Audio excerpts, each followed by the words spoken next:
What's up, Wall fans, Common Sensors, podcast consumers? Welcome to the video feed for episode 67 of Common Sense Sundays with Go Tell It to the Wall, hosted by me, of course, your absolute favorite podcast host, the one and only Sean O'Rourke. We are getting started a little bit late yet again this week. I'm going to blame exciting sporting events happening because that's what was happening, and it definitely pertained to the Los Angeles area. I'll mention a little bit of that kind of at the top of the episode. But since we're getting started a little bit late, let's get right into episode 67. Who 1, 2, 3, go tell it to the wall. Tell it to the wall. Go tell it to the wall. Tell it to the wall.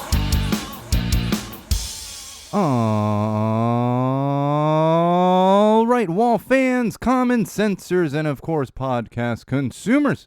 Welcome to another very exciting edition of Common Sense Sundays with Go Tell It to the Wall, hosted by me, of course, your absolute favorite podcast host, the one and only Sean O'Rourke. And this is episode 67. 67. Nearly rounding out the month of January, just kind of trucking along here. I know this is kind of like, it's very different depending where you are in the country, because I know there's quite a bit of snow happening right now. We are getting other kinds of weather that I'll mention a little bit, but this is kind of the slog that is January. Although, of course, we did get started a little bit late today, and I will mention why after we get through some social plugs. That's right. You can keep up with us during episodes, after episodes, before episodes, whenever you so please, and you can do that in multiple locations. One of those would be facebook.com/GoTellItToTheWall. That's right, facebook.com/GoTellItToTheWall. Of course, our YouTube channel, head over to youtube.com/GoTellItToTheWall. Again, youtube.com/GoTellItToTheWall. If you just remember /Go Tell It to the Wall, it's going to work most places, even if you just Google Go Tell It to the Wall. We're pretty much the first thing that comes up. It isn't going to help you on my own personal Instagram account. That one is actually at SoCalSean, SoCalSean, at SoCalSean. Follow me on there as well. All kinds of great stuff happening on Instagram. And of course, if you can't remember any of those, this would be the most important one to remember, and that's SeanO'RourkeLive.com. That's right, SeanO'RourkeLive.com. That is our one-stop shop for everything that is Go Tell It to the Wall, Sean O'Rourke Live, Common Sense Sundays, Go Tell It to the Brewery, parenting topics, all that great stuff right there on SeanO'RourkeLive.com. And you can link to all those social platforms I just mentioned, so check us out there. In addition to that, you're also going to find our Patreon campaign up there. Help us out if you have the means to do so. We've been adding some patrons lately, so let's keep that momentum rolling and keep this studio running. Give us the ability to bring in new equipment, new concepts, and all kinds of good stuff. So check out our Patreon campaign through the website as well. And of course, if you don't want to support us through Patreon, you can support us by getting some merch.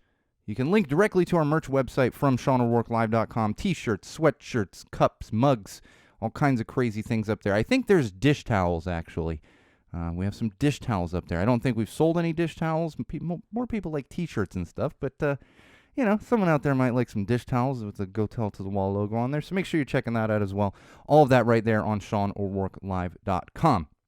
All right, it's gotten a little better today, but I am a little bit worried that the studio is going to blow away. I don't think it actually is, but we had crazy wind. I know some people around the country are getting snow and stuff. We're not getting any snow. We were getting crazy rain for a little while there. But now the wind has kicked up for the past few days to the point where on Friday, what day? Friday night, I'm sitting in my living room and I swore I heard someone outside going, Auntie-M, Auntie-M. Like, what is happening out there? It was absolutely wild. I just had stuff everywhere. Was visiting with a couple friends outside, distanced yesterday. They actually had their grill cover fly off and like all the way on the other side of their yard, like not even anywhere near the grill. We were fortunate. I was kind of waiting for a tree to come down on our street. We didn't really have anything too crazy, some branches and stuff. I saw a couple fences down around the neighborhood. That was a little wild. Now, I laughed because it didn't, like, no structural damage. It was more of like a couple of little fences that were like, blip, couldn't hold up in the wind. And I will say, I'm pretty sure I've mentioned this on podcast episodes before.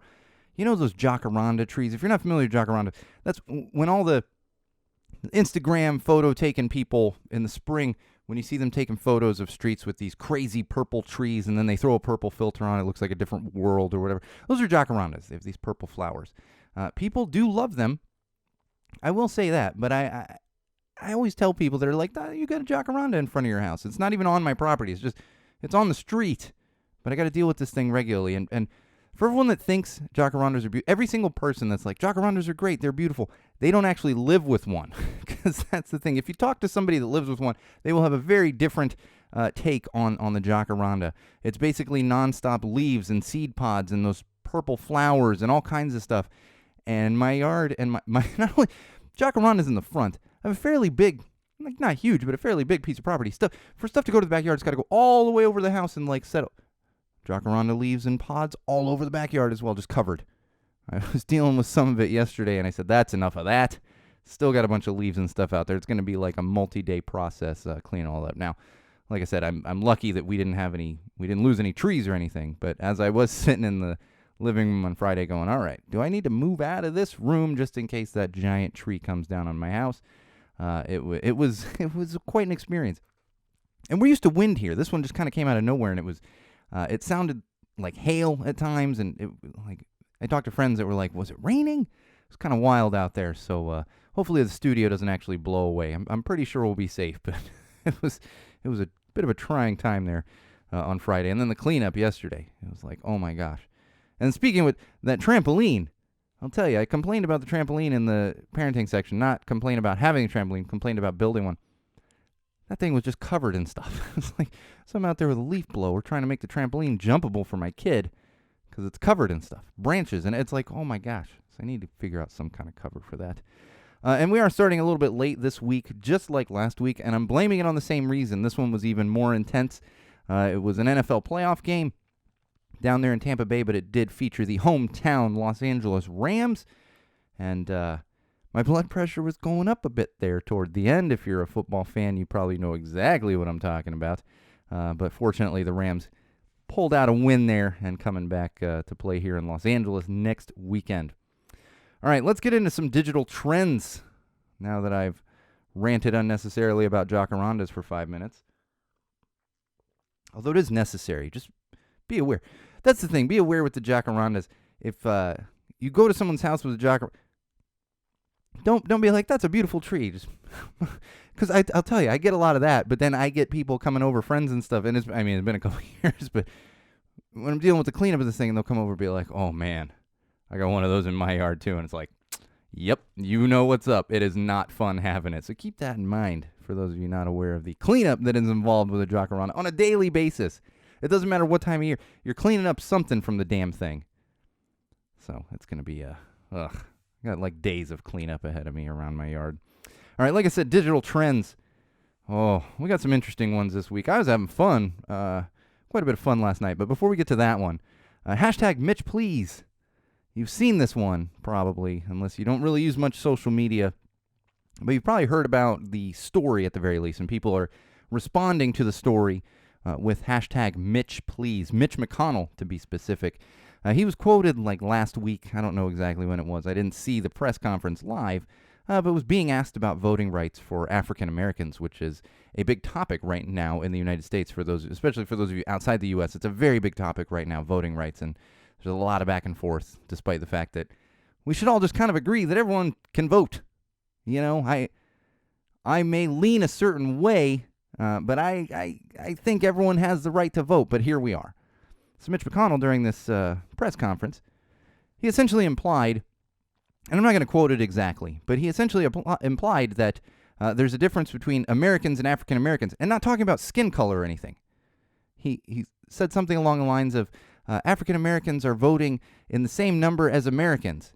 Like, wait, what? What? Did you just say African Americans are not Americans? Because that's what it sounds like, Mitch. And so now people are pointing that out. And one of my favorite things is this just popped up like today. There was an article saying he's hurt that people think he's racist. And it's a beautiful thing in a certain way because they're calling out the hypocrisy here, and people are digging up photos of Mitch standing in front of a Confederate flag, Mitch McConnell with a Confederate bumper sticker. It's like, dude, it's kind of hard to sit there and say you're not racist when your record speaks for itself. So if you're participating in this, continue, because it's really ridiculous, the types of things we let, really, especially a certain side of the aisle, get away with. Like, you know, and then there's people cheering for him. They're like, yeah, they're not American. It's like, holy shit. This is what we deal with in this country. It's utterly amazing. You can disagree on things, but when you see things like this, you can see the difference in disagreeing on like a tax increase or something like that, and simply disagreeing on a tax increase or something, compared to disagreeing on who's an American and who has the right to vote. It's astounding to me that we even live in a environment like this, but we do. It just makes me want to throw up almost on a daily basis. All right, this one's a little more fun, less serious and a little more fun. Hashtag by Aaron.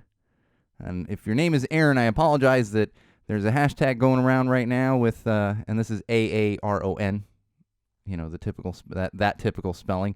So I apologize if your name's Aaron. It's not likely having to do with you. In fact, the Aaron that it has to do with is definitely not listening to this podcast. I know the particular podcast that he listens to religiously. Not personally. I don't know the guy personally, but we all know who his best friend is. And that'd be Aaron Rodgers.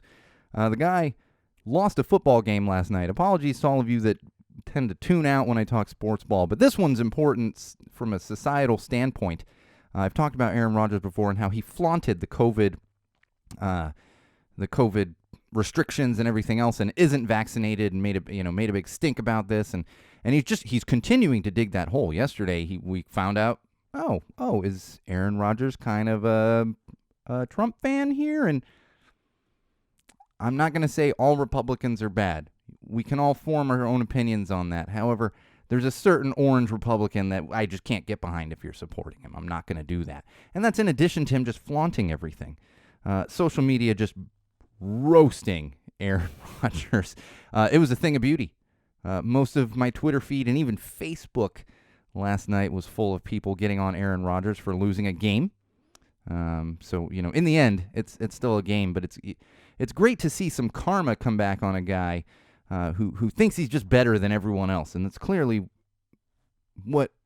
how Aaron Rodgers thinks and how he kind of approaches everyday life. He's better than everyone. It's like, okay, buddy, calm the hell down. My favorite is looking at numbers that a lot of people are pointing out. They're like, Aaron Rodgers is supposed to be this great quarterback, but he's actually not really done a lot when it comes to winning Super Bowls. He's done it once. And I'm not going to get into intricacies of statistics. I enjoy them. I know a lot of our audience does not. But I will say, at least Aaron Rodgers now has more time to fly down to Texas and just cry in the supposedly massive arms of one Joe Rogan, who he happens to be best friends with. Talk about a meeting of minds. Aaron Rodgers and Joe Rogan. Like, I want to be as far away from that hangout as possible. Nowhere near. Like, I don't even want to be in the same state. Honestly, I just don't. I'm kind of glad Joe Rogan's not in California anymore. Don't let the door hit you, Joe. All right, this one's this is something that the gift that keeps on giving is people freaking out about the silliest things, and I don't even know why the hell this is news. So the Mars Corporation, they own the brand M&M's. We all know M&M's, melts in your mouth, not in your hands. Do they even use that slogan anymore? Showing my age there. That was a very big slogan in the 80s, kids. I don't know if it's been around for a long time. But they came out and they announced that they're changing their cartoon M&M characters. You've seen these, off and on. They use them in their marketing campaign, the talking M&Ms. Really like the yellow and the red one, and then they had green and brown and blue and like all these other ones. And it's funny, whatever. They do tend to recycle the same commercials over and over again. I mean, the Christmas commercial with the two M&Ms, they think they've been running that for 20 years, the same one. They don't even have to produce a new one. So they came out and they said, we're going to kind of make them a little more neutral. I mean, I can't believe I'm going to say this, but if you're not familiar with it, the green M&M wore heels and was kind of, had lips and was kind of sexy and finger quotes there, it's a piece of candy, And of course, if you go to the YouTube, I think it's still pinned to the top right now. We had this discussion like a year ago with a cartoon rabbit, and everyone was up in arms because she was no longer super sexualized. And now we're upset that a candy isn't super sexualized anymore. Not everyone, but a lot of people are upset about that. Oh, how can Mars do this? Like, let's just take a step back here for a minute. It's a fucking piece of candy. Not only is it a piece of candy, it is an animated fake piece of candy used from a marketing standpoint. Why does anybody care? Like, somebody looking for OnlyFans M&Ms? I mean, I'm going to walk that back. Don't Google that. It probably does exist. I have a feeling if it exists, it's not actually animated M&Ms. So maybe be careful Googling that one. But we're just going to keep doing this. It's really funny, the things that upset people. Personally, I don't care what animated candy looks like. Wouldn't have even been a thought that crossed my mind until everyone ran with it on social media. It's really funny. The things that social media brings to the surface here. We're going to talk actually a little bit more about that as we move along here. Got a little bit of that in mental health, actually. All right. So I'm sorry if you're upset that your M&Ms are no longer sexualized, but one more time. Candy. Animated candy used for marketing purposes. All right. This one I enjoy floating around the social. The debates over serious things are ridiculous, like debating, should this green M&M be sexy? Like, that's ridiculous. However, we can always have good-spirited debates about our preferences, like Halloween candy when that comes up. It's still Reese's Peanut Butter Cups, but have the debate. So now, of course, with the kickoff of Girl Scout cookie season, which I believe just kicked off, and I've had friends hitting me up already to buy some Girl Scout cookies, there's now a little bit of a debate going around on the social platforms right now, and it's what's your favorite Girl Scout cookie? And I was doing a little perusing today. There is a wide range of cookie preferences. There are also some people that are very passionate about certain cookies not being the best, which I found kind of amusing. So I feel the need to give you my absolute favorite of the Girl Scout cookies, and it is hands down my favorite cookie would be the Tagalongs, for those of you. And it's funny, I do this every year because my wife, which cookies do you want? And I'm like, what's the one? I got to look up the name of it. So for those of you that don't know offhand, those are the peanut butter, the cookie with peanut butter on it is covered in chocolate. Oh man, that sucker is good. They are dangerous. I cannot buy a lot of them because I will just take down a box. It's very dangerous. And I will give a honorable mention to Thin Mints. I enjoy chocolate mint. A lot of people don't like it. There's a big debate of, you're eating toothpaste. It's like, do you know what toothpaste tastes like? Because it doesn't taste like this cookie that I'm eating. But okay, I get it. Not everyone likes the same thing.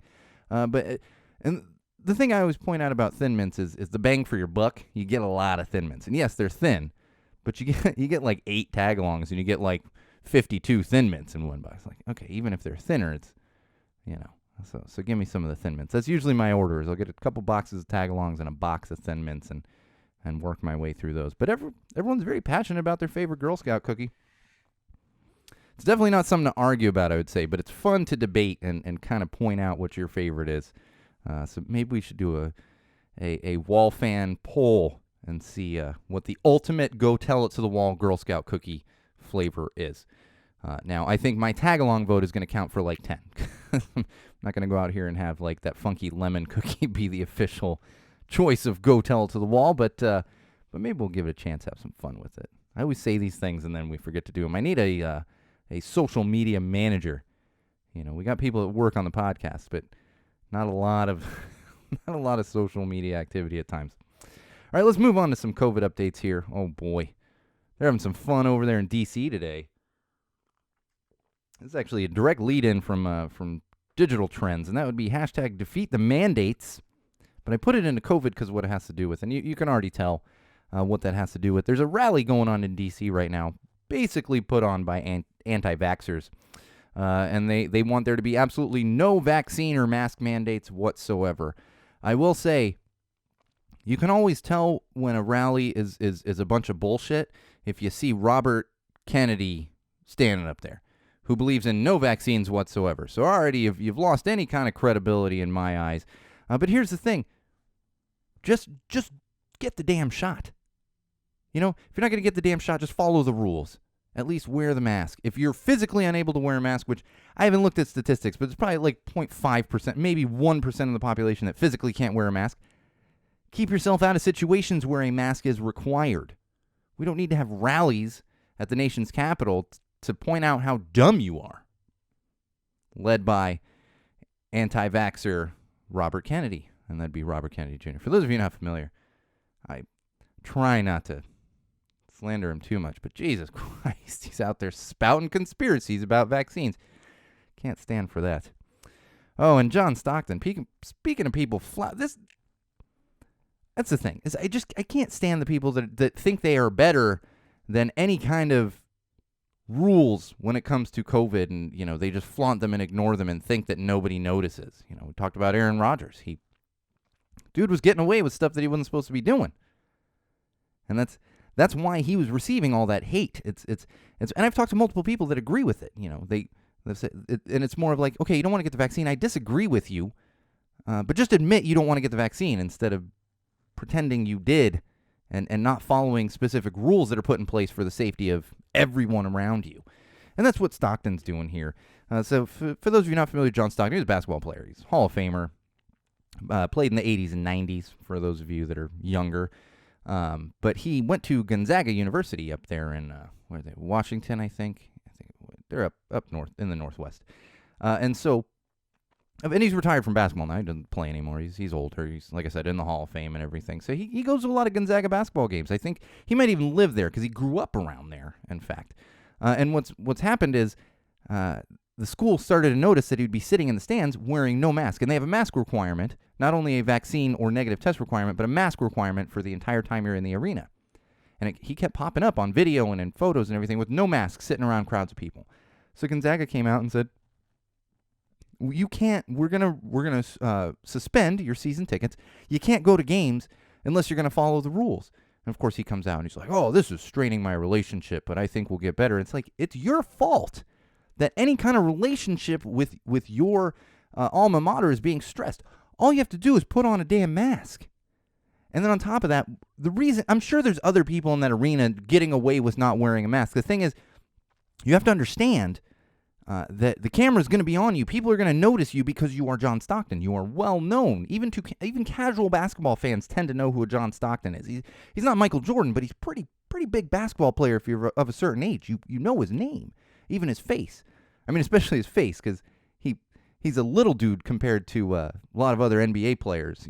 I mean, not like little, but I think he's shorter than me, and I would be on the lower end of height-wise when it comes to NBA players, really college players too, actually. So we need to stop seeing this. I get so tired. Everyone just flaunts the rules and they're above the rules and everything else. And I've said for a long time, athletes don't necessarily have to be role models, but this is an example where you do have to be a role model.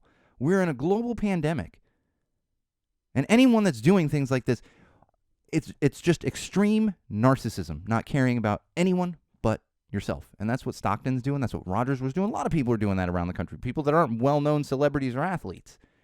Look at this rally that's happening in D.C. today. None of them wearing masks, I'm sure. I didn't even care to look up any kind of footage, but that's what's happening.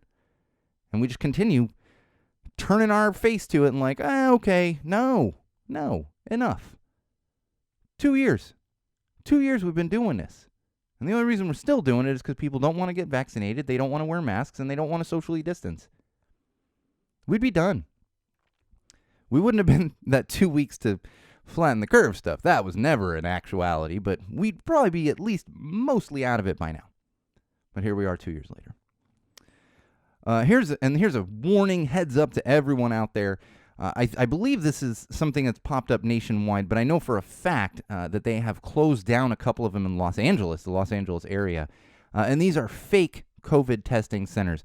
This was so strange to me because I saw this pop up and I was like, what? Is this somebody with a weird fetish that's like, oh, COVID testing, I like to stick Q-tips up people's noses. I was like, what? No, what is happening? But as you look into it, it does make sense. And what is happening is people are they are accessing Social Security numbers and things like that from people going in to get a COVID test, and then they're not actually getting any kind of results. Their information is simply being stolen, and then whoever's running these fake sites is obviously going off to steal identities, use credit cards, whatever other kind of stuff they can do, even if they're just phishing for addresses and stuff to sell to other companies. These are all things that could be happening. So be vigilant when it comes to getting tested.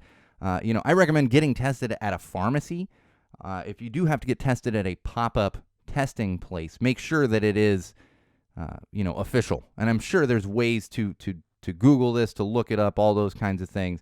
Like they haven't had it for a year or so, but they had testing and vaccinations at the police museum not far from my house. So it's like, yeah, it's on police property. It's probably going to be official, But if you're just rolling down the street and you see some tent popped up in a park, I'm not saying it isn't. a legitimate testing spot. But be more vigilant with ones like that, because it's absolutely occurring, and authorities have closed down a couple here in Los Angeles. And like I said, I'm sure it's happening elsewhere, because when a scam comes up, people that like to scam, they start running with that scam, And we're still getting calls from Nigerian princes like 25, 30 years after that first started. And, it's a constant joke, but obviously it works because they continue to do it. All right, one more thing here on COVID updates. And this is also another heads up to everyone.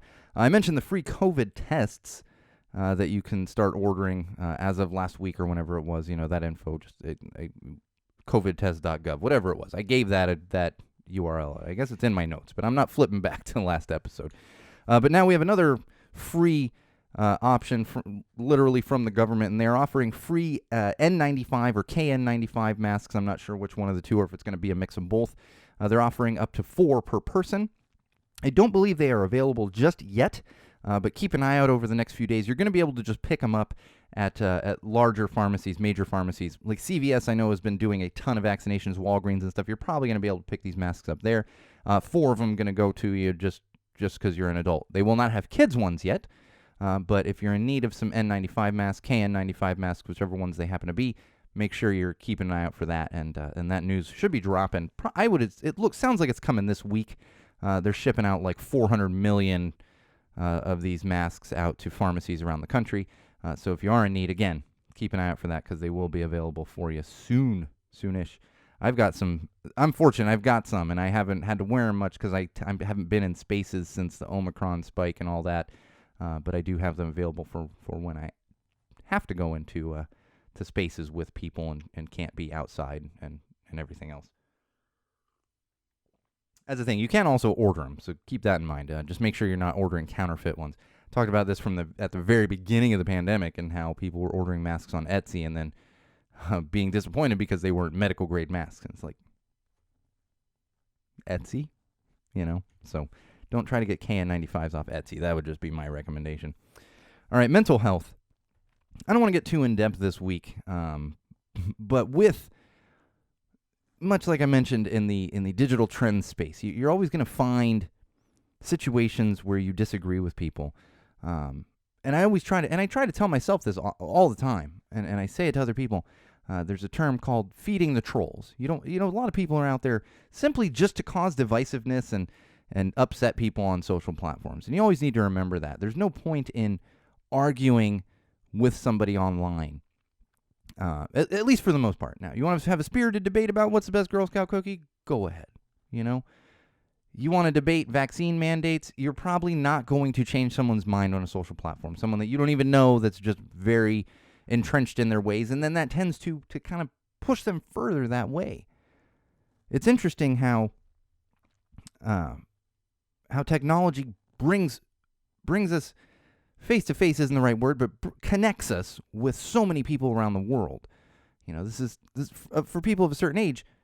Unless you're like 20, we all remember that there was a time where you didn't have this much information coming in your face all the time. We didn't have social media. A lot of us lived in a time where internet didn't exist. Cell phones didn't exist. So we weren't as connected. The saying, the world gets smaller with how we can connect with people. But that's not always a great thing. And especially if it's going to be taxing on your mental health. Because you can find anybody out there to argue about anything. There are people out there who still think the earth is flat. I always joke, if you dig deep enough into the internet, you're going to find someone that is insisting water is not healthy for you. All ends of the spectrum this exists, and now we have it in the palm of our hands. And like I said, that can be great, but it can be horrible for your mental health when it comes to getting into those arguments with people. And I know I've been guilty of this at times myself. I try not to, but occasionally I throw a comment out there and I'm like, well, now I'm arguing with some dude in Florida about the dumbest thing ever. And I tend to step back. I'm like, cool, man, that's enough of that. I don't have time for this. But it's difficult to do sometimes. And that's why it's important to keep that in mind when it comes to your mental health, because if it's affecting you negatively, now if you like to get into debates, I see debates happening and they're like, okay, that great discussion, that's fine. But if you're doing it and it's taxing on your mental health, it's absolutely not worth it. In fact, there's an analogy that I like to think of when I get into these situations. Because trust me, I sometimes I open up and I'm like, oh my God, I got to put it down. I got to get my mind on something else. And I know this is the case for everyone, regardless if you have a mental illness, a mental health problem, whatever it is. So the analogy I like to use, and let me caveat this with saying, I'm not wishing this happened to anybody, but it's something to keep in your mind when you maybe start arguing with a troll online, or somebody's upset you, somebody said something insensitive. And that would be to think to yourself, if this person that's upsetting you, if they were hit by a car, would you be sad? Now, I'm not saying you should envision them getting hit by a car or you want them to get hit by a car. That's not the point of the analogy. The point is, why do you care what this person thinks? Why are you letting them affect you so much when if they just disappeared, it wouldn't affect you at all? So keep that in mind, wall fans and common sensors. Common sense says it's not worth it most of the time. It's just not. And that's what always gets me with people who are like, oh, Facebook's so toxic and everything else. You can cultivate your friends list to what you want it to be. I've mentioned this before on the podcast. I go onto my Facebook. It's all go tell it to the wall. It's podcasts I work with and follow. It's bands that I work with and follow. And it's groups of people that I share similar interests with. Now, yes, there's people on there that would disagree with me on fundamental things. But for the most part, I don't get all of that toxicity on there. Now, Twitter, that's another situation. I try to avoid Twitter, and you got to take Twitter with a grain of salt. And you can also do that with Twitter. You can do it with you can do it with every social platform. Just cultivate your friends list, your group down to what you want it to be. Now, if you want to have debates with people, that's fine. You want to try to educate people, that's fine. That always cracks me up because people are like, "Oh, your echo chamber of Facebook," and it's like I don't go on Facebook to argue with people. I argue with a wall once a week, and if you got a problem with that, then you can contact me. But Facebook, for me, it's not a place to go argue. That's just me personally. If you like to argue, argue. But keep your mental health in mind. My mental health can't go that far. I can't. And I keep that in mind whenever I'm looking at any kind of social media or anything somebody posts, or even a news story, whatever, news piece, Aaron Rodgers doing something stupid, Joe Rogan. Would I care if Joe Rogan got hit by a car or disappeared? Nope. Wouldn't affect me personally. So I'm not going to let him affect me personally when it comes to other things. So keep that in mind. It seems so simple, but any of us that deal with social media, it is a simple concept, but it's hard in the moment.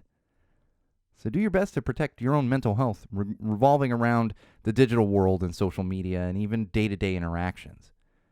Is it worth having an argument at an extended family dinner? Is it worth arguing with that coworker? No, probably not. Not about something silly that you're not going to change anyway. It's something to always keep in mind. In life, but especially on social platforms. All right, we got some positive news. I love this one. Oh, man. And I will say, before I even tell it, if I was stuck somewhere and running away from people that were trying to help me, this would probably be a way to also get me out of that situation, because I would do what this dog did. So we have... The best way I can describe it, we had a sausage drone in England. Give you a little background on this. There was a service dog who slipped his collar and ran away, and they called authorities for help finding the dog, and they found the dog out on these mud flats, which it's area where you can kind of walk through, but you might need a boat a lot of places and stuff, and he's kind of stuck out there. So rescuers went out on a couple boats, and they're trying to catch this dog, and the dog was running from them because the dog didn't recognize these people, and he's like, nope, he or she, I don't know the gender of the dog. So what they did was the rescuers were like, all right, what can we do? And they had drones out there because they're using drones to spot where the dog could be in this larger area. So they decided, hey, let's try something out. They had a neighbor that lived nearby there with a grill and some sausages, and they grilled up some sausages, and they attached the sausage to one of the drones, flew the drone out there, dangled the sausage near where the dog was, and of course the dog started to go after the sausage. They led the dog all the way out of the mud flats and back to its owner. It ended up getting half the sausage halfway through this stuff, but the dog was fine. Talk about ingenuity. I'm not a big fan of drones, but I'll tell you, sausage-carrying drones, I might get behind some sausage-carrying drones. You throw a brat on a drone, you could probably lead me just about anywhere because I'm following that brat. You got some mustard too? Can I? Yep, okay. I'm a sucker for brats and most sausage, I'll be honest. But this is good on you, those rescuers, for the ingenuity and the thinking outside the box. Good on you, dog, for waiting until they were going to bring you some food. I'd like to think that dog was so smart he said, no, I know you can entice me in a better way. And sure enough, flying sausages. And you know that dog's going to dream about flying sausages for the rest of its life. It's just, I mean, I would.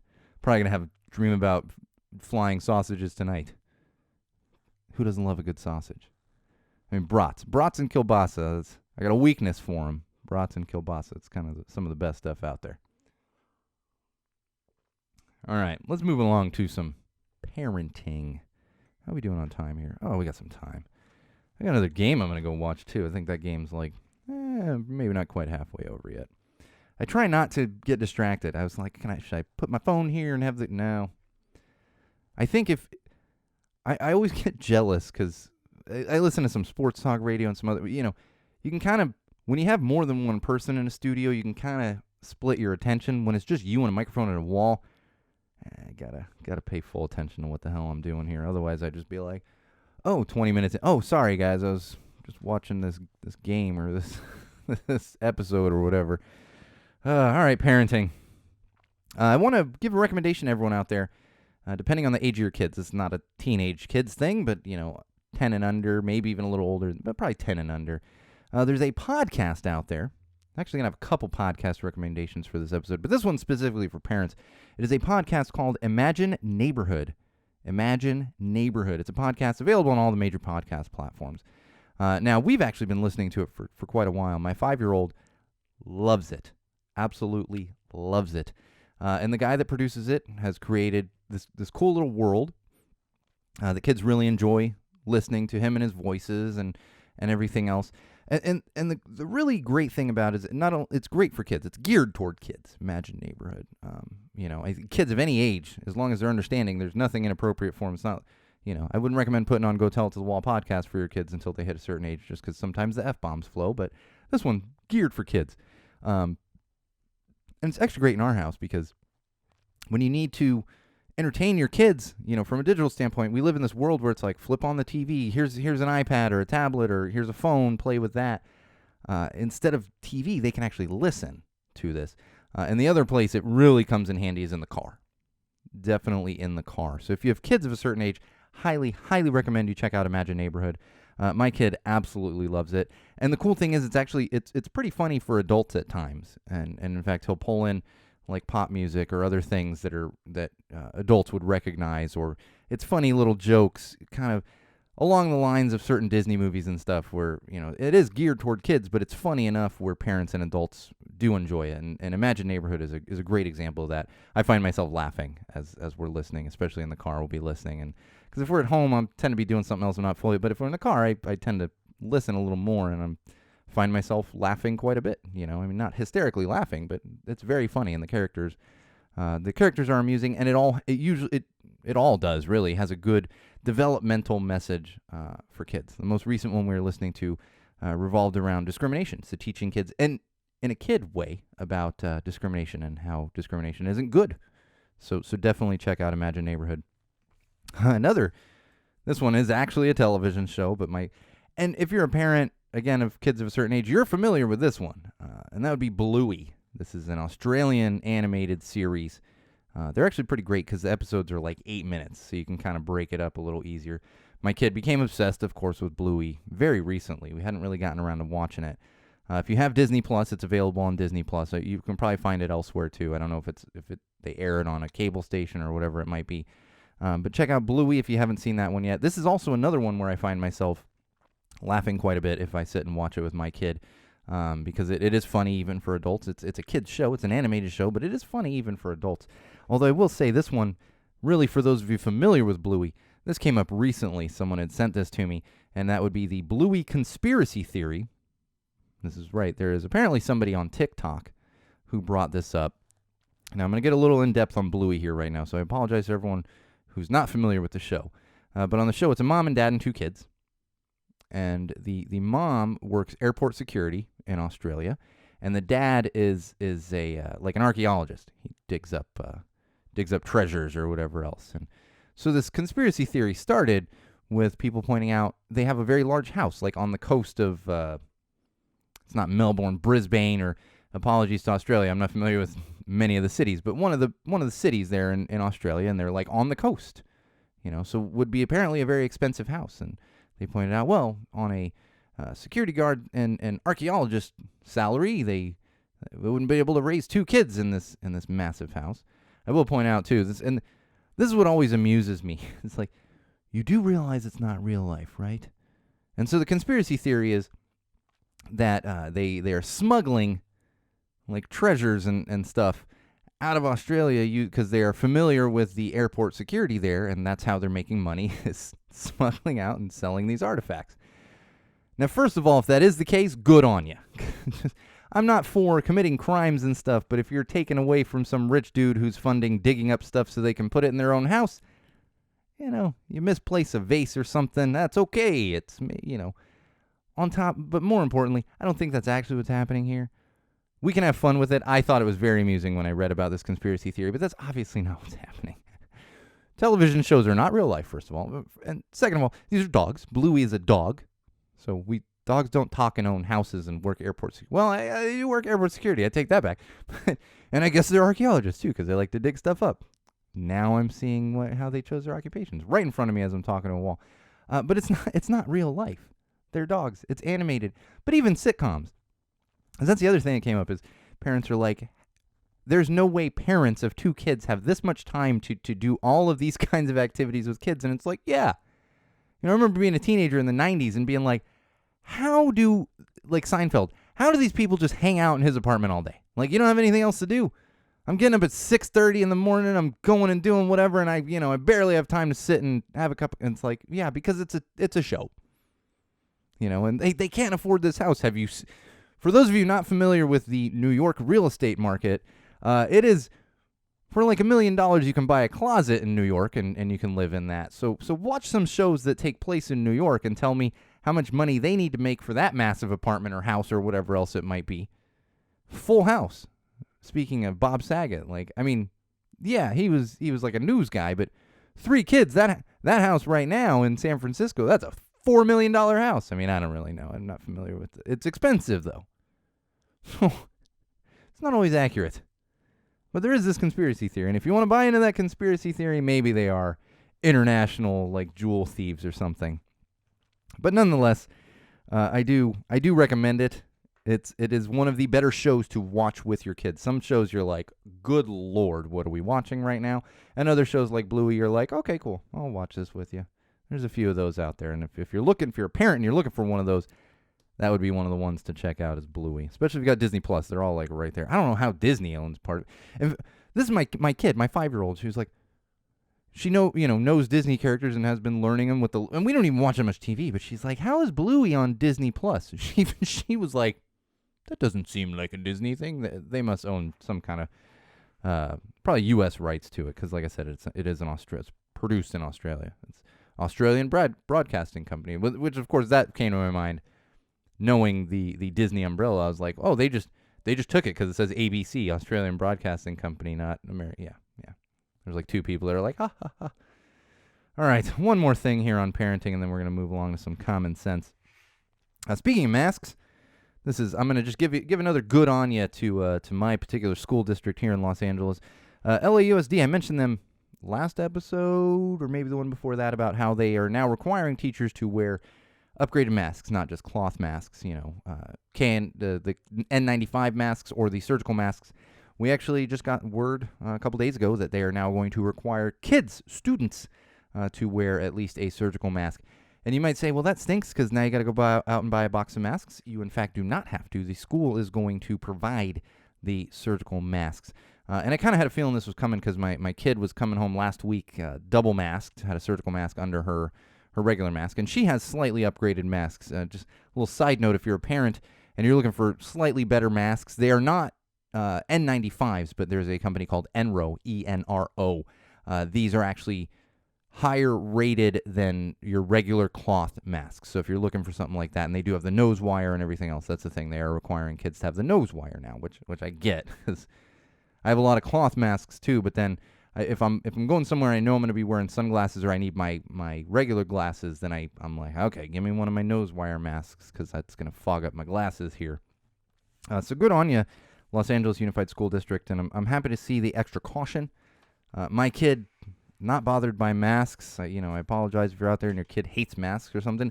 Every parent that I know personally and that has kids that I've talked to, none of them have problems with masks. My kids just, in fact, and I was joking with it. I can't even think of who I was joking with. I think it was another parent recently, because with the colder weather in the mornings, we walk to school. My kid will get out the door and she's like, mask, mask, mask. When we're not even close to school, there's nobody around us, but it's because it's cold out. So she's like, let me warm up my face with the mask. It's amazing. Kids, they're like, this is what we're doing. This is what we're doing. And then we have literally adults throwing temper tantrums in stores. There's footage of adults throwing temper tantrums on the floor in stores because they don't want to wear a mask. All right, some common sense here. I guess in a way I'm going to say rest in peace.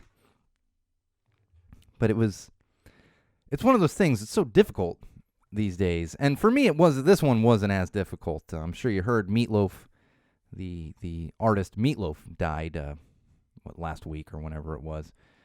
It was very sad. I was never a big fan. Apparently, I have lots of friends who were big fans because a lot of people were like, oh my God, I loved Bat Out of Hell. That was one of his albums, I guess. Or really, I just know I would do anything for love or whatever that song is. I'm not a big Meatloaf fan. And Fight Club, of course. And I know Rocky Horror, but I was never a big Rocky Horror fan.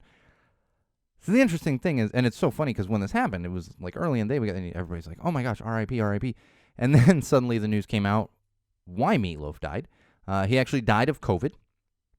Staunchly refused to get vaccinated.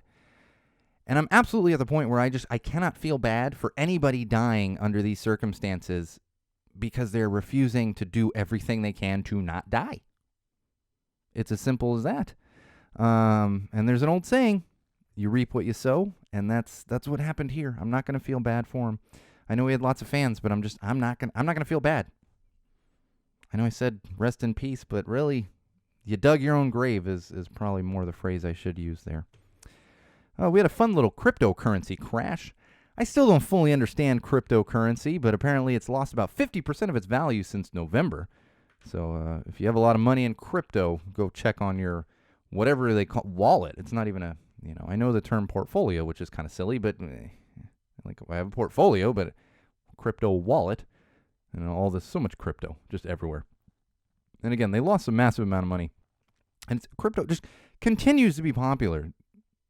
I see celebrities doing ad campaigns, athletes taking part of their salary in cryptocurrency.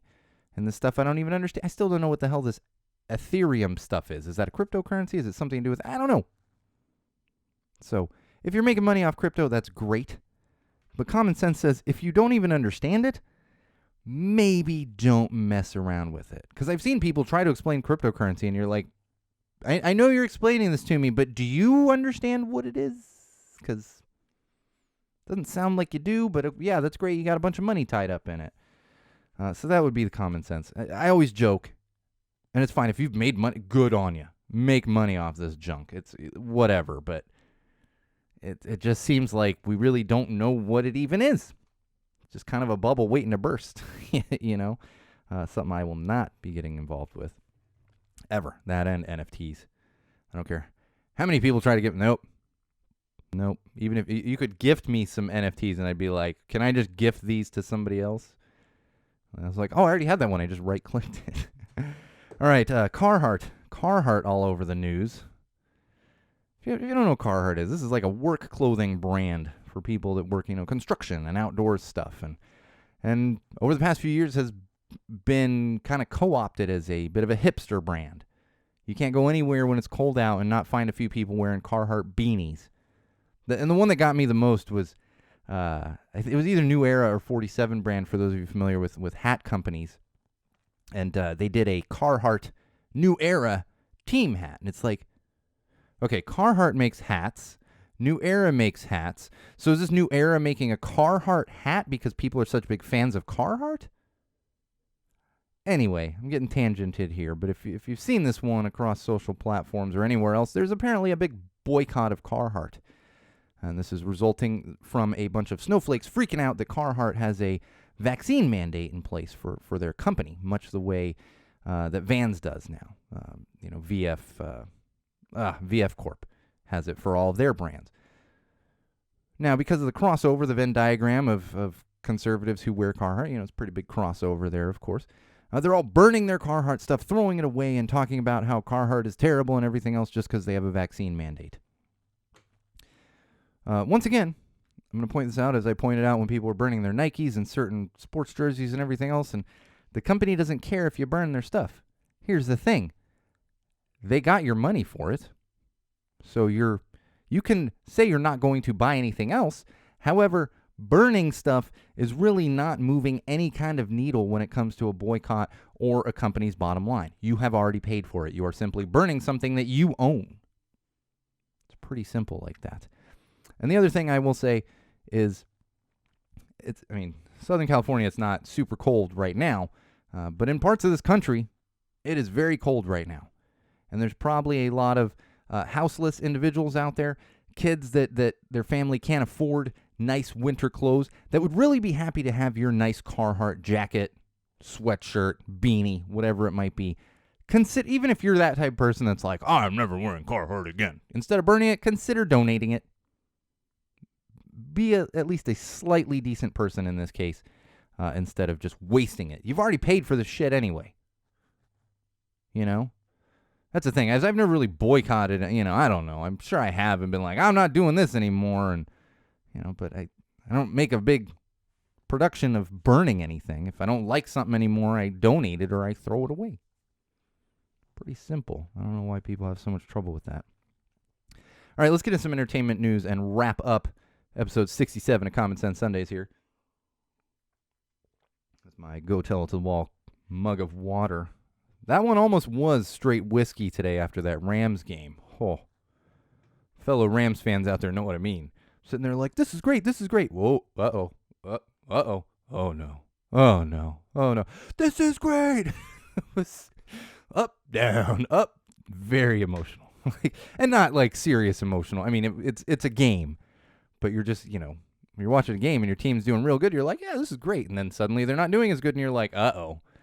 And then they pull it out at the end. You're like, oh, thank God. It was, all right. What I'm listening to this week, my shirt does not match it. For those of you that are jealous of my shirt, you can't actually buy this shirt anymore. This is a lovely zombie teeth clothing design done for the Barstool Preachers. But I'm not promoting the Barstool Preachers this week, despite the fact that I pretty much promote them every day of the week. We got a big push there with our fan group on Facebook. If you're a fan of Barstool Preachers, not in the fan group yet, make sure you get on there and join. But the one I'm listening to this week is The Streets, a.k.a. Mike Skinner. Now, you might say, well, Sean, that is not a normal genre that you talk about. You're right, it is not. I don't listen to a lot of electronic music or dubstep. I do, however, listen to a lot of The Streets. Again, a.k.a. Mike Skinner. I've been a fan since early 2000s. A friend of mine in from film school, actually turned me on to them. And the reason I was listening to them this week is they just dropped a new track called Wrong Answers Only. Wrong Answers Only. Check that one out. And if you're not familiar with The Streets at all, Mike Skinner has, 1, 2, 3, 4, 5 or 6 albums. His album from 2020 was actually in my top 10 that year during the holiday episode. But highly, highly, highly recommend at least checking out The Streets, even if you're not really a electronic dubstep fan. It's fan. Some albums better than others. And if you haven't heard of them and you are going to start listening to The Streets, definitely start out with original Pirate Material. But I enjoy all of the albums in their own way. It's just original Pirate Material is like chef's kiss of an album. Highly, highly recommend them. That's the thing. I've never seen The Streets live. I don't even know if Mike Skinner's been over to the U.S. to perform. He's always got stuff going on over there in the U.K. All right, When We Were Young Fest, if you're in the punk, ska, emo, pop punk scene, you saw this past week. It dominated my social feeds for like 2 days. at least 2 days, and it's still floating around. I'm not going to sit here and criticize. I know there's been a lot of talk of logistics of the event. It's like 60 bands, and real quick, 60 bands, if you're not familiar, performing in one day, and somebody did a breakdown. It's going to be like 20-minute sets, and that's fine. 3 stages. It's just a lot to pack into one day. I'm not going to complain about the logistics of it. I'm certainly not going to sit here and insult bands that clearly have followings. That's the thing. I will say there weren't really any bands on there that I was like, I got to go to this. Me personally, but I recognize a lot of them. Like, oh yeah, no, they have fan bases and everything else. The one thing I would like to point out is it's the When We Were Young Fest, which did succeed in eliciting a certain feeling from me, and that was the feeling of I am, in fact, old. Now, first of all, I wanted to read the entire flyer that was on social media with like 60 band logos on it. After I got past the first like 2 lines and they started getting smaller, I had to pull my glasses out. So I'm like, okay, glasses are out. And I'm looking at all of them, and it's all bands that were that became popular when I was an adult. So for me, it's not the When We Were Young Fest. It's the When I Was an Adult Fest. A young adult, like in my 20s, was when all these bands became popular. Now again, if you're into them, go check it out. Just be safe out there and make sure you schedule out your time.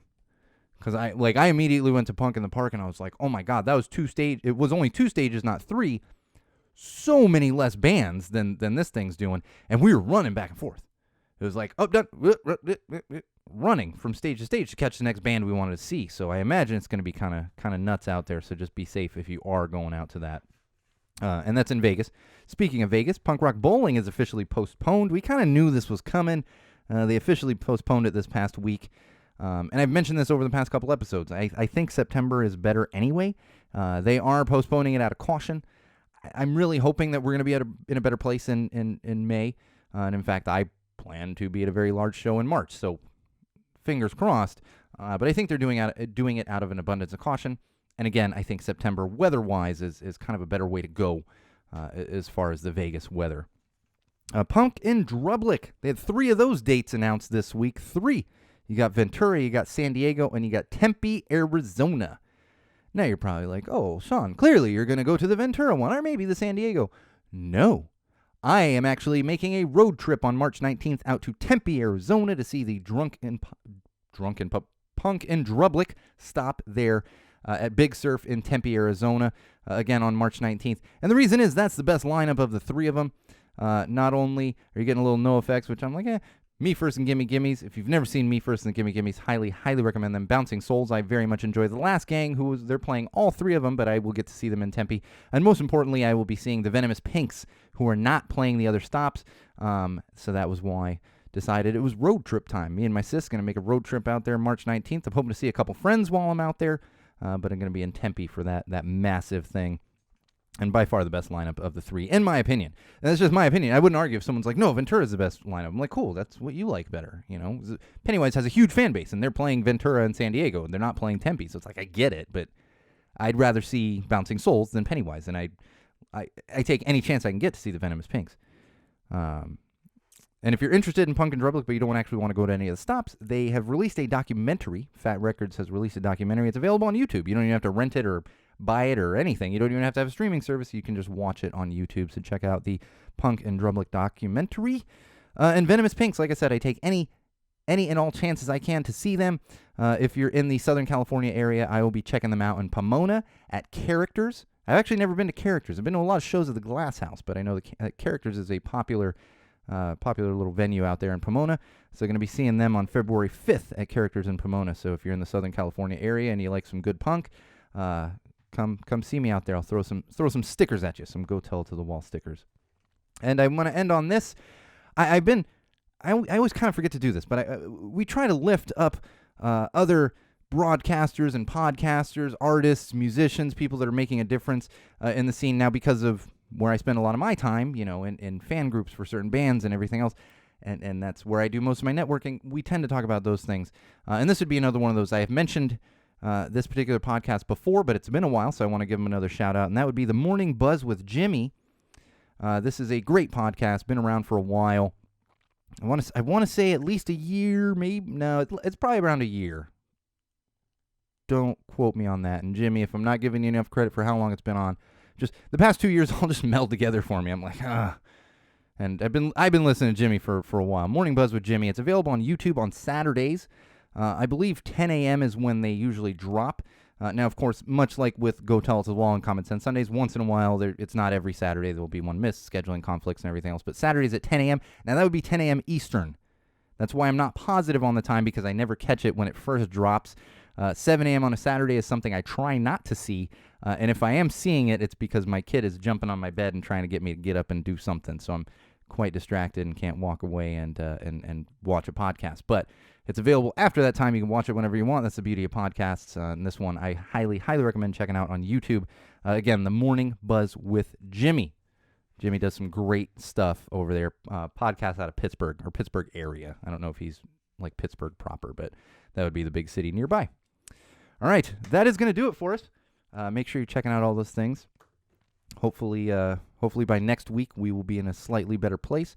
There should be an episode next week, but we got some stuff coming up, so I'll keep everyone in the loop on that. But most likely next week, same wall place, same wall time. And in the meantime, don't forget you can follow us on all the social platforms, facebook.com/GoTellItToTheWall, youtube.com/GoTellItToTheWall. Make sure you subscribe to that.